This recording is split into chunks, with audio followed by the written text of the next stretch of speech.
சிவாஜியினுடைய வளர்ச்சி அசுர வளர்ச்சி. சினிமாவில் வந்து முதல் சினிமாவிலேயே ஒரு சிச்சுவேஷனில் மனோகரா படம் ஓடுது, இன்னொரு தேட்டரில் கல்யாணம் பண்ணி பிரம்மச்சாரி ஓடுது, இன்னொரு தேட்டரில் அந்த நாள் ஓடுது. சேலங்கிற எங்கள் ஊரில் 3 தேட்டரில் ஓடுது. மெட்ராஸில் அந்த நேரத்தில் 15 தேட்டரில் சிவாஜி 3 சூப்பர் ஹிட். அது மாதிரி போச்சு. அவரை எங்கேயோ போயிட்டார். அவரை அடிச்சுக்கிறதுக்கு ஆள் இல்லைங்கிற அளவுக்கு போயிட்டார். சிவாஜி கண்ட இந்தி ராஜ்யங்கிற டிராமாவில் எம்ஜிஆர் தான் நடிக்க வேண்டியது. 75 பக்கம் வசனம். அவரால் முடியல. அன்னைக்கு வந்து முந்தின நாள் ராத்திரி சொல்கிறாரு என்னால் முடியாதுன்னு ஓடிவிட்டு. காலையில் 10 மணிக்கு கொடுக்குறாரு டைலாக். 2 மணிக்கு வந்து கணேசன் நிற்கிறார். அண்ணா டைலாக்லாம் படிச்சு இவ்வளோ சீக்கிரமாவா ரிஹர்சல் பார்க்கலாமாண்ணா? சரி அப்படின்னு 75 பக்க டைலாக்கையும் 1.5 மணி நேரத்தில் அண்ணா என்ன எண்ணத்தோட என்ன உணர்ச்சிகளோட போய் எழுதியிருந்தாரோ அந்த உணர்ச்சியோட பேசிட்டார். பெரியாருக்கு நாடகம்னாவே பிடிக்காது. அந்த நாடகத்தில் முடிஞ்ச உடனே எல்லாத்தையும் பாராட்டி இது பண்ணும்போது சிவாஜியை நடித்த அந்த பையன் யார் அப்படின்னு கூப்பிட்டு வந்தாங்க. உன் பேர் என்னன்னாரு? கணேசன். இன்னையிலேருந்து நீ சிவாஜி கணேசன். அதுக்கப்புறம் தான் சிவாஜி சிவாஜி கணேசன் ஆனால் எங்கேயோ போயிட்டார். பராசக்தி படம் சூப்பர் டூப்பர் ஹிட். சிவாஜி என்னன்னா ஒரு நடிகர்னு சொன்னாலுமே அந்த ஸ்டைல் வந்து சிவாஜி தான் ஃபர்ஸ்ட் பண்ணாரு. அதுக்கப்புறம் தான் ரஜினியே அதை பார்த்து ஃபாலோ பண்ணாரு. சிவாஜி ஸ்டைலுக்கு முன்னாடி நிற்க முடியாது. யார் அந்த நிலவு, ஏன் இந்த கனவு இழுத்துக்கிட்டே பாடிட்டு போவார். ஏன் இந்த கனவு, அந்த சிகரெட் அப்படியே சுட்டிட்டு போகும். அப்படியே அந்த சிகரெட் போகுது. சிகரெட்டை பாதி நடிக்கும்.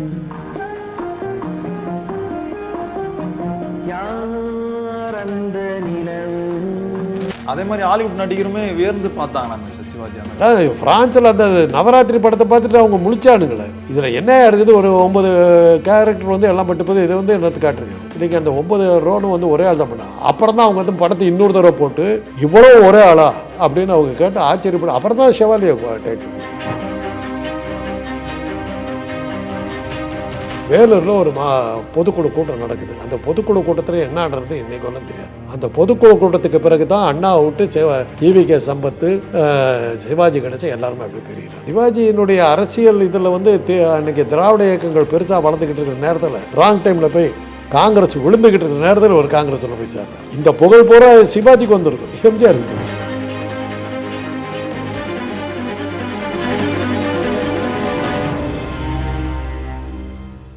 இப்போ நம்ம சிவாஜியும் கலைஞரும் வந்து ஒரு காலகட்டத்தில் வந்து நண்பர்களாக இருந்தாங்க. எப்படி சார் அவங்க வந்து பிரிகிறாங்க? சிவாஜியினுடைய வளர்ச்சி அசுர வளர்ச்சி. ஒரே நாளில் வளர்ந்து ஒரே நாளில் மேலே. அதுக்கு முன்னாடியே ஒரு நாடகத்தில் இது பண்ணிட்டு அது வேற விஷயம். சினிமாவில் வந்து முதல் சினிமாவிலேயே அவர் அதுக்கு முன்னாடி ஒரு டப்பிங் ஆர்டிஸ்டாக வந்தார்.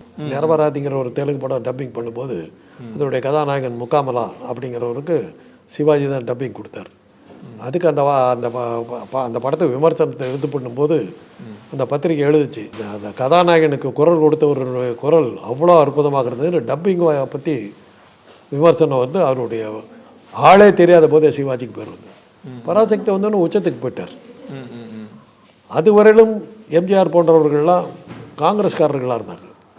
அண்ணாவினுடைய வேலைக்காரி படம் வந்தது, சூப்பர் டூப்பர் ஹிட்டு. நாத்திகம் பரவிடுச்சு. திராவிட இயக்கம் எங்கேயோ போகுது. அது ஒரு கதர் சட்டை போட்டுக்கிட்டு இருந்து ஜெய்ஹிந்துன்னு சொல்கிறேன். நாமிருன்னு ஒரு படம், அதில் பார்த்தீங்கன்னா குட் மார்னிங் நம்ம சொல்லக்கூடாது, ஜெய்ஹிந்துன்னு சொல்லிட்டு ஜெய்ஹிந்த் சொல்லி கதற்குள்ளா போட்டுக்கிட்டு போற்றி ஜவஹரை பற்றி பாட்டு வேணுமான்லாம் அந்த மாதிரி தேசிய தலைவர்களை பற்றி காங்கிரஸை பற்றி இருந்தது.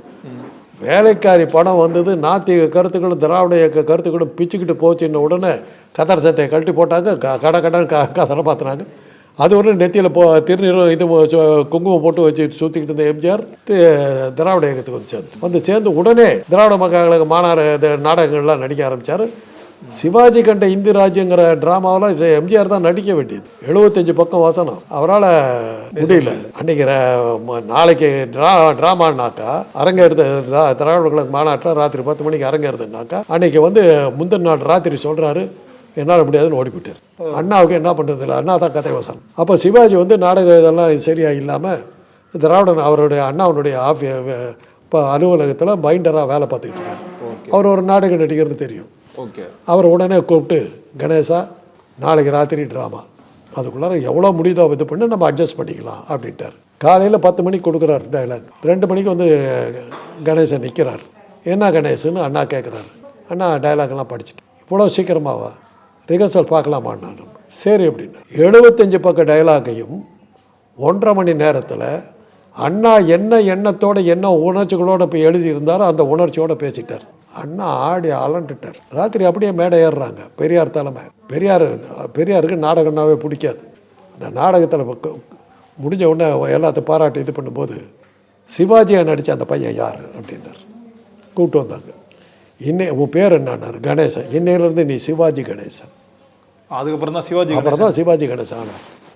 எங்கேயோ போயிட்டார். பராசக்தி படம் சூப்பர் டூப்பர் ஹிட்டு. உடனே கலைஞர் வசனம் இப்படி வருதுன்ன உடனே கலைஞருக்கு எம்ஜிஆருக்கு அதுக்கு முன்னாடியே தொடர்புகள் இருக்குது. 2 பேரும் ஒன்றாவே ஜூபிட்டரில் ஒர்க் பண்ணாங்க. அபிமன்யுங்கிற படத்துக்கு கலைஞர் தான் வசனம். அதில் எம்ஜிஆர் வந்து சைடு ரோல் தான், அர்ஜுனன்றவங்க தான் வரும். ஹீரோவாக வந்து குமரேசங்கர் இருந்தார். அன்றைக்கே அவங்க 2 பேத்துக்கும் தொடர்பு. மாடர்ன் தேட்டர்ஸில் வந்து மந்திரிக்குமாரி படம் எடுக்கும்போது எம்ஜிஆரை வந்து போடலான்னு சொல்லி கலைஞர் சொல்லி எம்ஜிஆரை போட்டாங்க. அதுக்கு முன்னாடி 2 பேத்துக்கு மருதநாட்டு இளவரசி படத்தில் ஒரு தொடர்பு இருந்தது. அந்த தொடர்பில் மந்திரிக்குமாரில் அவர் கொண்டு போட்டாங்க. ஆனால் அந்த படத்தில் கலைஞருக்கு நல்ல பேர், வில்லனா நடித்த எஸ்.என். நடராஜன் நல்ல பேர், வில்லனா நடித்த நம்பியாருக்கு நல்ல பேர், சங்கீத அமைச்சர் ஜி. ராமநாதனுக்கு நல்ல பேர், அதில் பின்னணி பாடின திருச்சி லோகநாதனுக்கு பேர். எம்ஜிஆர் அட்ரஸில் போயிட்டார். சரியா வரல அவர் அந்த படத்தில். அதுக்கப்புறம் உடனே அடுத்த படம் வந்து எதோ எடுத்தாங்க. மந்திரிக்குமாரிக்கு அடுத்தா அப்படி சர்வாதிகாரி படம்.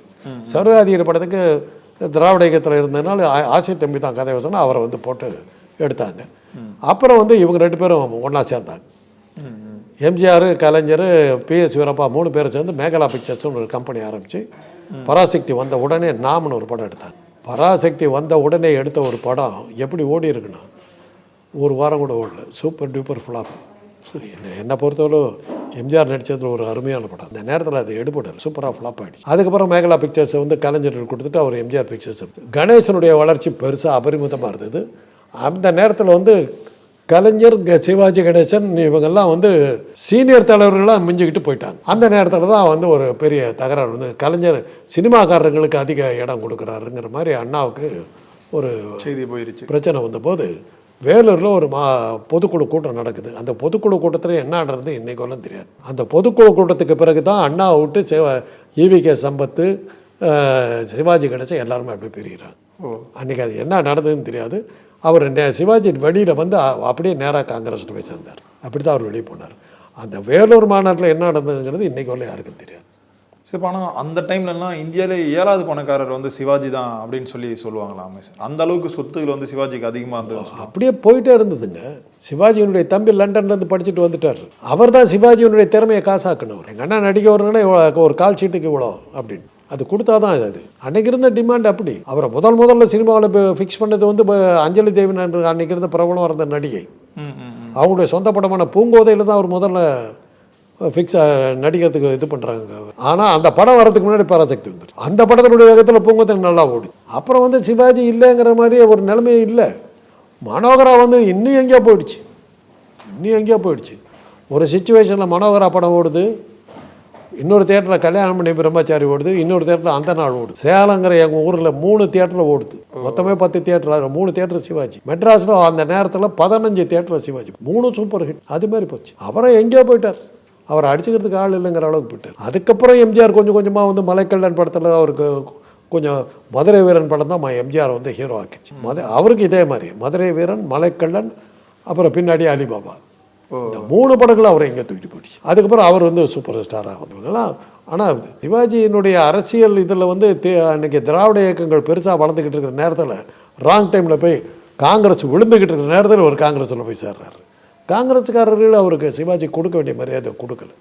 அதனால் அவரும் அந்த அரசியலை பெருசாக பயன்படுத்தலை. இப்போ என்னதான் எம்ஜிஆர் வந்து வள்ளல்னு சொன்னாலுமே ஆனால் நிறைய உதவிகள் வந்து சிவாஜி பண்ணாருன்னு சொல்லுவாங்க சார். சிவாஜி ஈக்குவலாக பண்ணார், வெளியே தெரியாமல் பார்த்துக்கிட்டாருன்னு. அதுக்கு அந்த திறமை சண்முகத்துக்கிட்ட இல்லை, அவரோட சிவாஜி தம்பிக்கிட்ட. இந்த புகழ் பூரா சிவாஜிக்கு வந்திருக்கணும், எம்ஜிஆருக்கு போச்சு. நம்ம சிவாஜி டைமிங் தான். நம்ம சிவாஜி என்னதான் ஒரு நடிகர்னு சொன்னாலுமே அந்த ஸ்டைல் வந்து சிவாஜி தான் ஃபர்ஸ்ட் பண்ணாரு. அதுக்கப்புறம் தான் ரஜினியே அதை பார்த்து ஃபாலோ பண்ணாரு. சிவாஜி ஸ்டைலுக்கு முன்னாடி நிற்க முடியாதுங்க. 2 பேர் தாங்க ஸ்டைலு. ஒன்று சிவாஜி, இன்னொன்று எம்ஆர் ராதா. டெக்னாலஜி வளராத காலத்தில் எடுத்த படங்கள். அதே மாதிரி சிவாஜி வந்து அந்த புகை பிடிக்கிற மாதிரி ஒரு காட்சி வரும், அந்த புகைக்கு ஏற்ற மாதிரி நடிப்பாருன்னு சொன்னாங்க. யார் அந்த நிலவு, ஏன் இந்த கனவு, இழுத்துக்கிட்டே பாடிட்டு போவார். ஏன் இந்த கனவு, அந்த சிகரெட் அப்படியே சுட்டிட்டு போகும். யாரோ இல்லை யாரோ என்று யாரோ வந்தவர், அப்படியே அந்த சிகரெட் போகுது. அந்த சிகரெட்டை பாதி நடிக்கும், சிகரெட் பாதி நடிக்கும். அதே மாதிரி அந்த நாள் படத்தில் அந்த வில்லியோட பேசிக்கிட்டு இருப்பார் பாலச்சந்தர், அந்த வீணை பாலச்சந்தருடைய டைரக்ஷன். அந்த சிகரெட்டு போக அப்படி வர்றதை அந்த கேமராவில் பிளாக் அண்ட் ஒயிட்டில் எப்படி எடுத்துருப்பாங்க தெரியல. திருப்பி எடுக்க முடியாதுங்க, திருப்பி எடுக்க முடியாது. நீங்கள்லாம் சின்ன பசங்க ரஜினி பார்த்து முடிக்கிறீங்க, நாங்கள்லாம் அதெல்லாம் அந்த காலத்துலேயே பார்த்துட்டோம். சார் அந்த சிவாஜியோட இந்த கடைசி காலகட்டம் வந்து எப்படி சார்? அந்த மாறுதல்கள் வந்துருச்சு. அந்த நடிப்புகள்லாம் இதெல்லாம் மாறி போய் பாரதி ராஜா வந்ததுக்கு பிறகு இந்த பழைய சிஸ்டம்லாம் முடிஞ்சு போச்சு. பாரதி ராஜா தான் பழைய சிஸ்டத்தை மாற்றினவர். கேமராவில் கதை சொல்லணும்னார், அது ஒன்றும் வசனம் தான். சினிமாங்கிறத மூவிங்கிறதே கேமராவில் வந்தாலும் கதை சொல்ல ஆரம்பித்தான். 16 வயதில் படத்தினுடைய மொத்த டயலாக் 5 பக்கம் தான், பூரா இதெல்லாம் கேமராவில். கிழக்க பகுதியில் வந்து வசனமே எடுத்து பார்த்தீங்கன்னா 2 பக்கம் கூட இருக்கு. ஒரு வருஷம் ஓடும். ஆனால் அவர் கூடயுமே சிவாஜி வந்து நடிச்சிருப்பார்ல சார் முதல் மரியாதை படம். சிவாஜியுடைய வந்து 300 படங்கள் நடிச்சிருக்காரு. வெளிநாட்டில் என்ன சொன்னாங்கன்னா சிவாஜியினுடைய நடிப்பை காட்டினது 2 படங்கள் தான். ஒன்று வந்து முதல் மரியாதை, இன்னொன்று வந்து காவல் தெய்வம். அதை தான் அவங்க அக்ரி பண்ண. நவராத்திரி, அஃப்கோர்ஸ் நவராத்திரி படத்தை பற்றி உங்களுக்கு எல்லாத்துக்கும் தெரிஞ்ச ஒரு விஷயம். 9 வெவ்வேறு ஆக்டர் நடிச்சாங்கன்னு நினச்சிக்கிட்டாங்க. அதே மாதிரி தான் தெய்வ மகன் படம். அதை பார்த்தீங்கன்னா 3 டிஃப்ரெண்ட் ஆக்டர் மாதிரி இருக்கும், ஒரே ஆள் நடிகர்னு சொல்லவே மாட்டாங்க. அதை தான் அந்த ஹிந்தி நடிகர்கள் சொன்னாங்க. ஷம்மி கபூர் சொல்கிறா அப்படி யாரோ ஒரு நடிகரை பற்றி, அமெரிக்கன் நடிகரை பற்றி சொல்லி அது மாதிரிலாம் நம்மக்கிட்ட நடிக்கிறதுக்கு யாரும் இல்லை அப்படின்னு சொல்லிட்டு ஷம்மி கபூர் கூட இன்னொரு ஹிந்தி நடிகர் சொல்கிறாரு. ஷம்மி கபூர் சொல்கிறாரு அன்றைக்கி. அப்போ ஷம்மி கபூர் வந்து எங்களுடைய சூப்பர் ஹீரோ. அப்போ அந்த டைமில் ஃபிலிம்ஃபேரில் வருது அந்த அது. நம்மக்கிட்ட சிவாஜி கணேசன் இருக்கார், man with 1000 faces, man with 1000 face. உடனே வந்து அந்த நார்த் இந்தியன் நடிகர்கள்லாம் வந்து சிவாஜியினுடைய இது தங்கப்பதக்கம் ட்ராமா போடுறாரு. அன்றைக்கி நாங்கள் போகிறோம், அந்த ட்ராமா ஃபுல்லாக முன்னாடி பூரா நார்த் இந்தியன் நடிகர்கள் உட்காந்துருக்காங்க சிவாஜியை பற்றி ஷம்மி கபூர் சொன்னதுக்கப்புறம். அதுக்கடுத்து அப்படி சஞ்சீவ் குமார்னு இன்னொரு பெரிய நடிகர், அவர்கிட்ட ரீடர்ஸ் டைஜஸ்ட்டுங்கிற அமெரிக்கன் மேகசினில் இன்டர்வியூ பண்ணும்போது நடிகர்களை பற்றி கேட்கும்போது எங்ககிட்ட சிவாஜின்னு இருக்கார், ஒரு வேர்ல்டு கிளாஸ் அப்படின்னார். அதே மாதிரி ஹாலிவுட் நடிகருமே வியர்ந்து பார்த்தாங்களாமே சார் சிவாஜி. அதான் ஃப்ரான்ஸில் அந்த நவராத்திரி படத்தை பார்த்துட்டு அவங்க முழிச்சானுங்களே. இதில் என்ன இருக்குது, ஒரு 9 கேரக்டர் வந்து எல்லாம் பட்டு போது, இதை வந்து என்னத்து காட்டுறீங்க. இன்றைக்கி அந்த 9 ரோலும் வந்து ஒரே ஆள் தான் பண்ணாங்க. அப்புறம் தான் அவங்க வந்து படத்தை இன்னொரு தடவை போட்டு இவ்வளோ ஒரே ஆளா அப்படின்னு அவங்க கேட்டு ஆச்சரியப்படும். அப்புறம் தான் ஷெவாலியே டைட்டில். இந்திய சினிமாவிலேயே வெளிநாட்டு பட விழாக்களில் வந்து சிறந்த நடிகர் டைட்டில் வாங்கினது 2 பேர் இந்திய சினிமாவில். ஒன்று வந்து சிவாஜி கணேசன், இன்னொன்று வந்து எஸ்.வி. ரங்கராமன். ரொம்ப நன்றிகள் சார், சிவாஜி பற்றி தெரியாத பல விஷயங்கள் சொன்னீங்க சார். நன்றி சார்.